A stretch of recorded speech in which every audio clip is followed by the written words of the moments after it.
말씀은 구약 성경 창세기 40장입니다.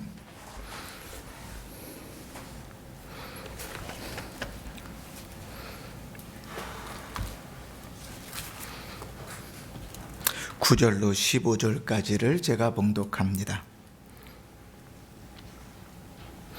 술 맡은 관원장이 그의 꿈을 요셉에게 말하여 이르되, 내가 꿈에 보니 내 앞에 포도나무가 있는데 그 나무에 3가지가 있고 싹이 나서 꽃이 피고 포도송이가 익었고 내 손에 바로의 잔이 있기로 내가 포도를 따서 그 즙을 바로의 손에 짜서 그 잔을 바로의 손에 들였노라.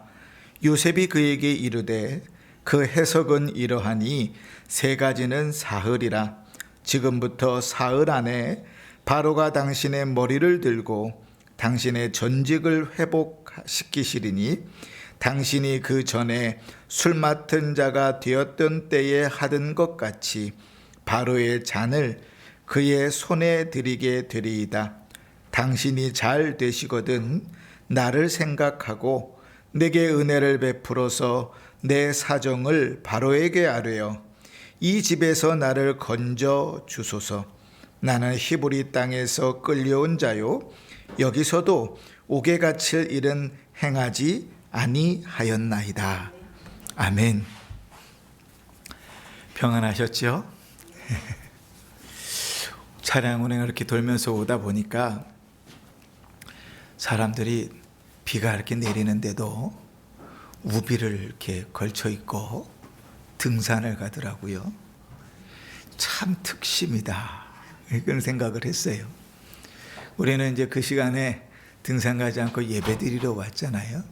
그런데 우리의 마음이 주를 향한 열심이 그들보다 못해서는 안 되겠다, 그런 생각을 합니다. 이 비를 맞으면서도 우비 있고 산 올라가는 게 쉽지 않을 텐데 얼마나 산을 좋아하면 그럴까 생각하면 우리를 구원하신 구주 앞에 나와 예배드리는 이 시간에 졸거나 딴짓하거나 딴 생각하거나 그렇게 분주한 마음으로 다 예배 시간을 허비해버리고 성의 없이 자리에만 앉아있지 않고 그들과 같은 열심으로 특심으로 하나님 앞에 예배하고 주를 만나고 주의 은혜를 좀 입는 그런 예배 시간이 되었으면 좋겠습니다. 아멘. 아멘. 자, 우리가 가지고 있는 신앙의 고백은 하나님의 섭리가 우리의 삶 속에 대단히 치밀하고도 섬세하게 이루어진다라는 것입니다. 우리는 대부분 우리의 삶에서 일어나는 일들이 왜 나에게 일어나는지, 무엇을 위해서 일어나는지 알지 못해요. 그래서 좋지 않은 일들이 일어나면 늘 불평, 불만만 입에 달고 삽니다. 근데 불평, 불만은 입에 닫고 살 것 같으면 요셉은 벌써 나가 죽었어야 정상인데, 그 요셉은 그 시간이 지나면서 더 신앙이 견고해지죠. 삶이 더 나락으로 떨어지는데 그 신앙이 더 견고해집니다. 우리는 그 요셉의 모습에서 신앙을 가지고 사는 자가 어떻게 사는지, 하나님께서 구원하신 자의 모습이 어떤 모습으로 사는지를 발견하게 되는 거죠. 우리는 일들을 당할 때마다 우리의 지혜는요, 하나님의 행하시는 그 모든 것을 다 깨달을 수 없습니다. 다 안다면 우리가 하나님 하지요, 뭐 사람 하겠습니까? 근데 하나님의 행하신 일을 알 수 없어요.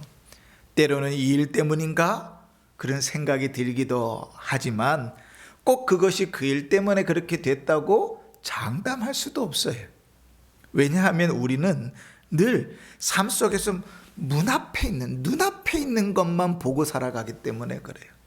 그건 대단히 어떻게 보면 당연한 일이지만 어떻게 보면 대단히 바보 같은 삶을 사는 겁니다.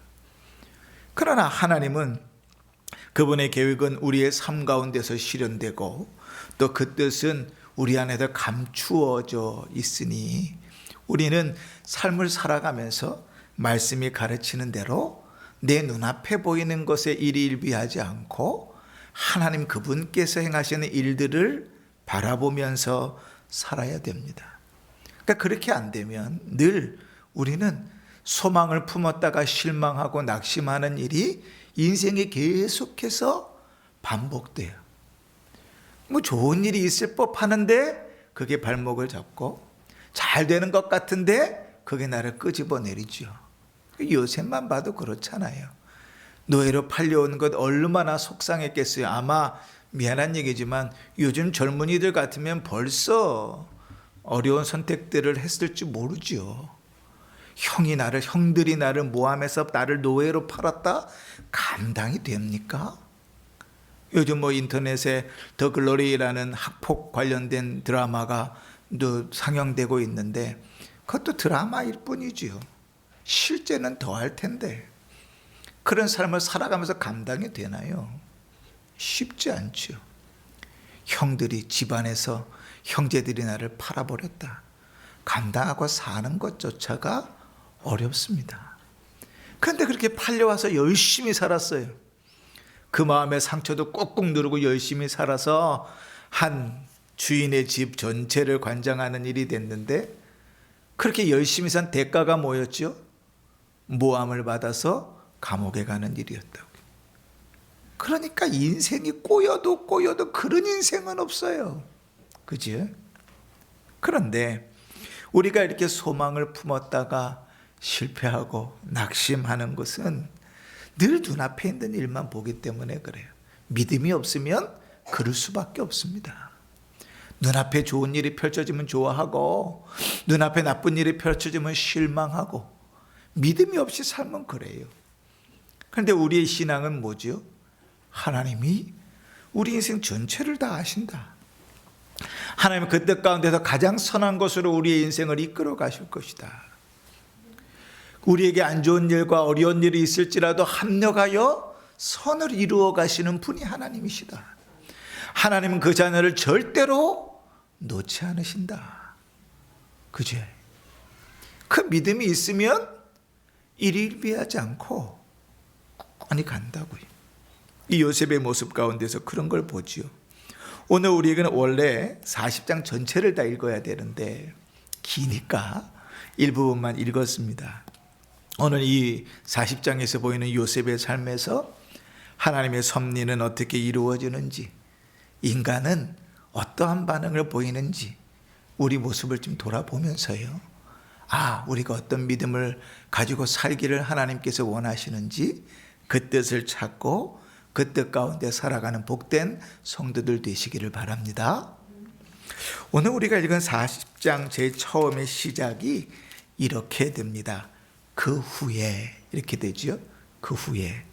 그러고 보면 요셉에 대한 내용들을 읽을 때 그 후에라고 나오는 대목들이 꽤 여러 번 있었습니다. 그 후에.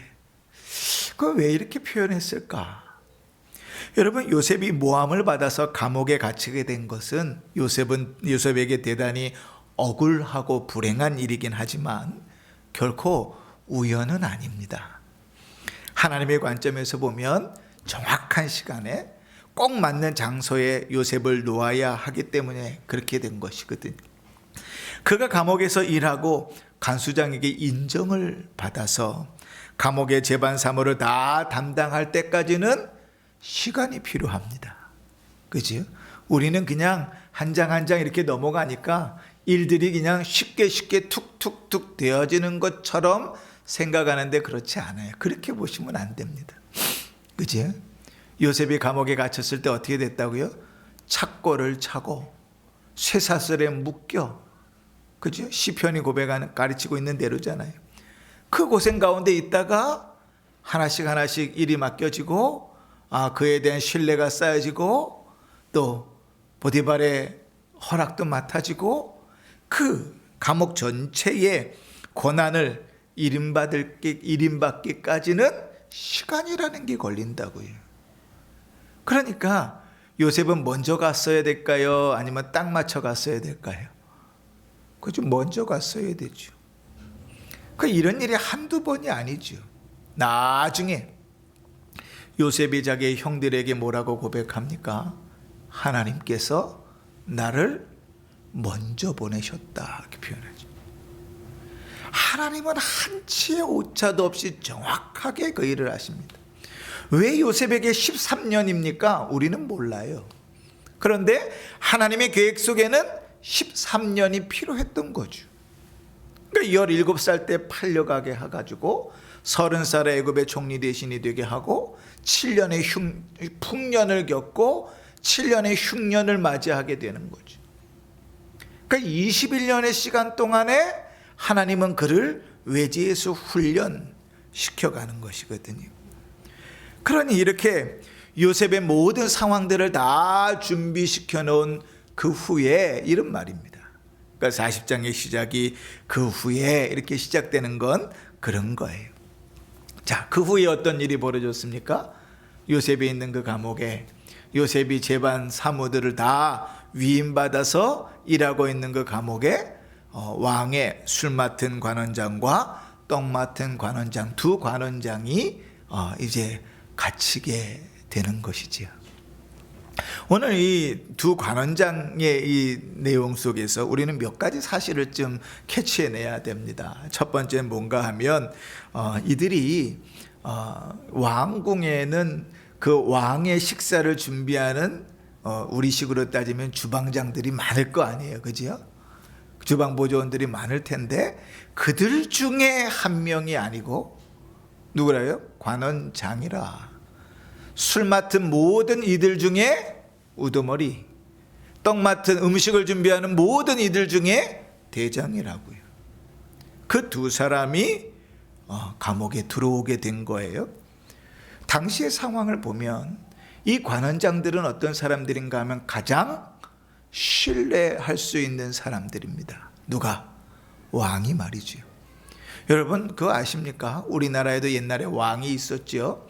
왕에게 음식을 갖다가 이렇게 드리면 제일 먼저 하는 두 가지 일이 있습니다. 첫 번째는 은숟가락을 갖다 집어넣는 것. 두 번째는 그 신하가 먼저 음식을 맛보는 것.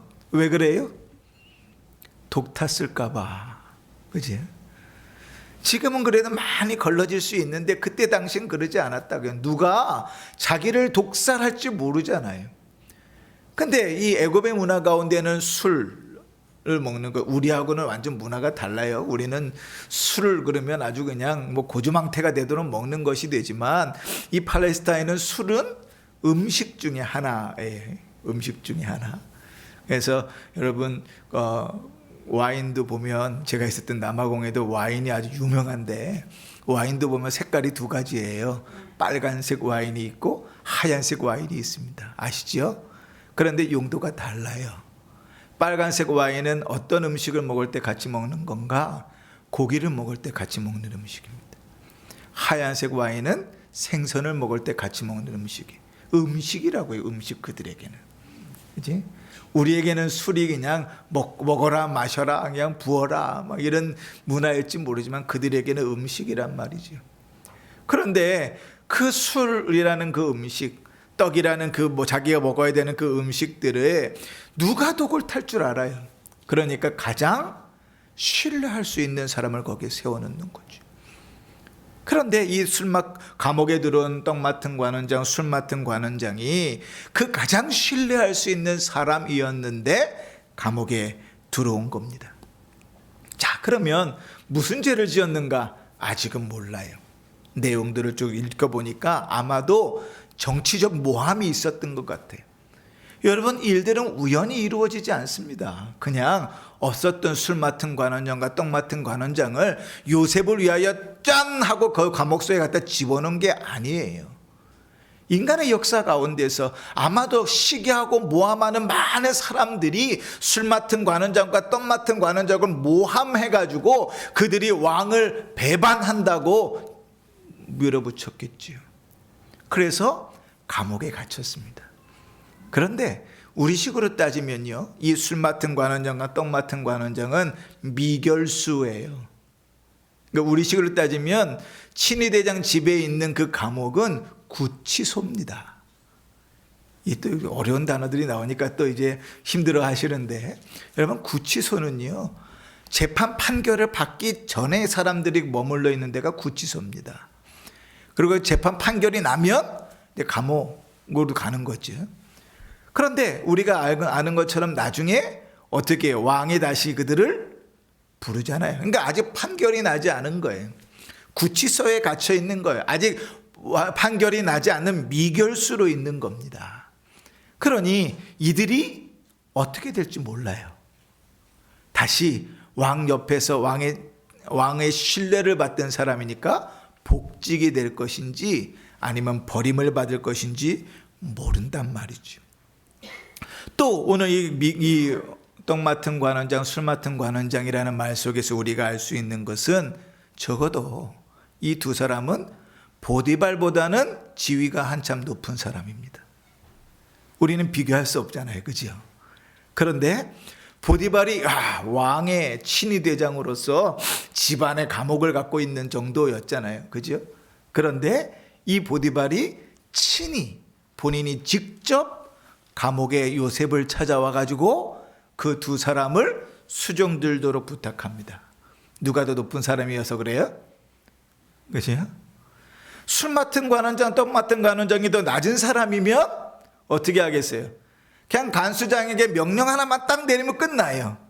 그 요셉이 돌보게 하거나 말거나 뭐 이렇게 하면 끝나는데, 오늘 성경에 보면 친위대장 보디발이 친히 감옥에 찾아와서 요셉에게 그 두 사람을 수종 들도록 부탁한다고요. 그러니까 보디발보다 높은 사람이죠. 또 요셉도 그걸 알았어요. 꿈을 쭉 해석해 주면서 술 맡은 관원장에게 뭐라 그래요? 당신이 이 꿈대로 복직되면 바로에게, 왕에게 나에 대해서 이야기는 무고한 사람이다, 억울한 사람이다. 그러니 나를 풀어주게 해달라, 그렇게 말하죠. 그러니까 우리가 단순히 그냥 읽고 넘어가는 술 맡은 관원장, 떡 맡은 관원장 두 사람이 감옥에 갇혔다, 이 얘기 안에 엄청난 정보가 들어있는 거죠, 그죠? 자, 그런 사람들과 만나서 이제 요셉이 수종을 두는 중에 어느 날 이제 요셉의 입장에서는 대단한 기회가 하나 찾아옵니다. 그 기회가 뭔가 하면 그들이 꿈을 꾼 거예요. 꿈을 꿨습니다. 둘 다 서로 다른 꿈을 꿨어요. 비슷한 꿈 같으나 꿈을 꿨어요. 어느 날 아침에 가니까 이 사람들의 얼굴이 참 수색이 가득해요. 무슨 말인가 하면 걱정이 막 가득한 거예요. 분명히 무슨 꿈은 꿔서 무슨 일이 이루어질 것 같기는 한데 그 꿈이 무슨 뜻인지 알 길이 없는 거지요. 이거는 당시에 지금 상황을 좀 이해를 해야 돼요. 당시에 애굽과 바벨론에는 이 해몽술이 대단히 유명했습니다. 꿈을 해석해 주는 건 말이지요. 어느 정도인가 하면 왕궁에 신탁이나 또 꿈을 해석하는 전문가들, 그러니까 박사나 술객들이 왕궁에 늘 비치되어 있었어요. 왜냐하면 그들은 자신들이 모시는 신이 꿈을 통해서 미래를 계시해 준다고 생각했거든요. 그러니 바벨론이나 이 애굽 같은 나라에는 그 꿈을 듣고 해몽하는 사람들이 있어요. 그래서 우리가 다니엘서도 보고 에스겔서도 보면 꿈에 대한 이야기들도 나오고 해몽에 대한 얘기도 나오고 해몽을 못해서 또 죽는 이야기들도 나오고 뭐 그런 이야기들이 많이 나오죠. 그죠? 그런 일들이 많이 있었어요. 그러니까 분명히 무슨 일이 있긴 있는 것 같은데 꿈을 꿨는데 알 길이 없는 거예요. 요셉이 자기의 신앙의 고백을 8절에 이렇게 합니다. 요셉이 그들에게 이르되 해석은 하나님께 있지 아니하니까 청하건대 내게 이르소서. 요셉의 입장에서는 신앙 고백한 겁니다. 하나님께서 알려주실 것입니다. 한번 저에게 얘기해 보십시오. 그런 것이지요. 그런데 이 부분도 좀 우리가 잘 이해해야 될 것이 있는데, 여기 이제 하나님이라는 말이 엘로힘이라는 히브리어인데, 이 엘로힘은 두 가지 의미로 쓰입니다. 유대인들에게는 유일하신 여호와 하나님을 얘기할 때 엘로힘이라는 말을 씁니다. 그런데 당시 그 고대 사회에서는요, 이 엘로힘, 하나님이라고 하면 초월적인 힘을 가지고 있는 어떤 존재를 지칭할 때 통칭해서 엘로힘이라고 얘기해요. 우리는 보통 신 이렇게 표현하는 말이 그때 당시에는 엘로힘이었어요. 그러니까 요셉은 자기의 신앙의 고백을 했을 뿐인데 이 술 맡은 관원자가 떡 맡은 관원장은 그냥 그래도 신이 해석할 것이니까 너에게라도 한번 이야기해 볼까 이렇게 이해했다고요. 그러니 요셉의 말이 그렇게 설득력 있지는 않았어요. 그 술 맡은 관원장은 그래 믿져야 본전이니까 이야기해보자고 자기 이야기를 했지만 떡 맡은 관원장은 이야기할 생각을 안 했거든요. 주저하고 있었어요. 그런데 요셉이 술 맡은 관원장의 해몽을 하는 걸 보니까 그럴싸하네? 그리고 이제 이야기하기 시작한다. 우리 성경에 기록되어 있잖아요. 그러니까 그렇게 설득력 있었던 말은 아니에요. 그러나 이제 술 맡은 관원장의 이야기들을 쭉 해몽할 때 하나님께서 이 요셉에게 지혜를 주십니다. 그리고 어떠한 연유인지 모르지만 그 꿈을 해몽해 가기 시작하는 거예요. 3일 후에 왕이 당신을 복직시킬 겁니다. 이 요셉은 14절 15절에 보면 당신이 잘 되거든 나를 생각하고 내게 은혜를 베푸셔서 내 사정을 바로에게 아뢰어 이 집에서 나를 건져 주소서. 나는 히브리 땅에서 끌려온 자요 여기서도 옥에 갇힐 일을 행하지 아니하였나이다. 자, 그런데 떡 맡은 관원장은 어차피 그렇게 해갖고 끝났으니까 둘째 치고 그렇게 자기가 해몽한 대로 그 일이 이루어집니다. 3일 후에 왕의 생일날인데 이 술 맡은 관원장이 자기가 해몽해 준 대로 다시 복직이 되고 떡 맡은 관원장은 자기가 해몽해 준 대로 사형에 처해집니다. 그러면 여러분 같으면 이제 어떤 마음이 들겠어요? 이야, 드디어 기회가 왔구나. 그죠? 여러분들은 믿음이 출중해가지고 그런 생각은 별로 안 하시는가 봐요. 저 같으면 그랬을 것 같아요. 야, 하나님이 이 사람들을 만나게 한 이유가 여기 있었구나. 하나님이 저 사람을 통해서 나를 내보내려고 그러시는구나. 하나님 나를 통해서 해몽하게 하시더니 그 일이 정확하게 이루어지게 하셨구나. 야, 이제 내가 언제 나갈까? 야, 이제 내가 언제나 순조롭게 풀려가서 자유로운 몸이 될까? 그리고 아마 요셉은 하루 이틀 기다렸을지 몰라요. 한 주, 두 주가 지나도 그 희망을 버리진 않았을 거예요. 한 달, 두 달이 지나면서 그래도 그 관원이 해야 될 일들이 있으니까 조금만 더 버티면 될 거야. 그리고 1년이 딱 지납니다. 여러분 같으면 어떠시겠어요? 그 다음부터는 기대를 한다는 것 자체가 희망 고문이죠. 그렇게 성경은 2년이 지나갔다고 기록합니다. 그러니까 하나님은 그럴 생각이 없었던 거예요. 그럼 여러분 뭐가 문제입니까? 우리 인생에도 이런 일을 너무 부지기수로 많이 당하잖아요. 우리는 이런 경험이 너무 많잖아요. 그죠? 뭐가 문제입니까? 요셉이 뭘 잘못한 겁니까? 소망이 절망으로 바뀔 때 던지게 되는 질문 아니에요. 그러나 우리가 본문에서 굳이 이유를 찾자면 이유는 딱 하나밖에 없습니다. 이거 주여, 아직 하나님의 때가 되지 않았다는 것뿐이에요.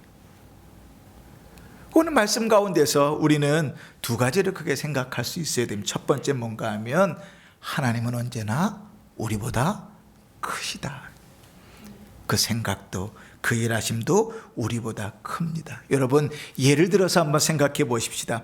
바로 감옥에 갇혀있던 요셉이 술 맡은 관원장을 만났어요. 그래서 꿈을 해몽해 줬습니다. 이 술 맡은 관원장이 늘 은혜로 은인이라고 생각하고 있다가 나가서 왕에게 기회를 봐서 이 요셉을 소개했다고 칩시다. 그래서 그 억울함을 조사해보고 요셉을 자유인으로 만들어줬다고 칩시다. 그러면 요셉의 인생은 어떻게 됐을까요? 너무 덥지요? 우리가 지금 요 히타를 좀 끌까요? 앞에 히타도 좀 꺼주세요.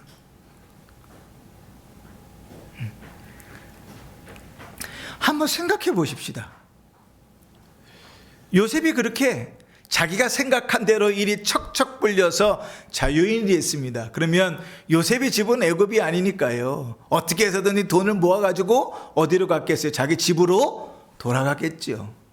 그럼 자기 집에서 야곱만큼, 그의 아버지 야곱만큼 아주 두 팔을 버리고 환대해서 그를 맞아들였을 겁니다. 죽었던 아들이 13년 만에 살아났으니까요. 얼마나 기쁘겠어요. 그지요? 그런데 형들하고의 관계는 어떻게 될까요? 요셉은 알잖아요. 저놈은 미친놈의 형들, 나를 갖다 팔아먹었어. 은 20을 받자고. 같이 있으면 그 형제의 관계가 회복되겠습니까? 요즘도 있잖아요. 부모가 돌아가시고 나면 그 유산 때문에 형제들끼리 치고받고 싸우고 소송 걸고 제대로 되는 집이 단 한 집도 아니라고 이렇게 얘기할 수 없고, 하여간 그런 일을 우리가 많이 보잖아요. 근데 그 형들이 자기를 팔았다고요. 아버지 뒷목 잡고 쓰러지실까봐 아버지한테는 얘기를 못해도 형제지간의 관계는 완전히 문제가 되겠죠. 집안이 풍비박산이 날 겁니다. 뭐 그렇게 살았다고 칩시다.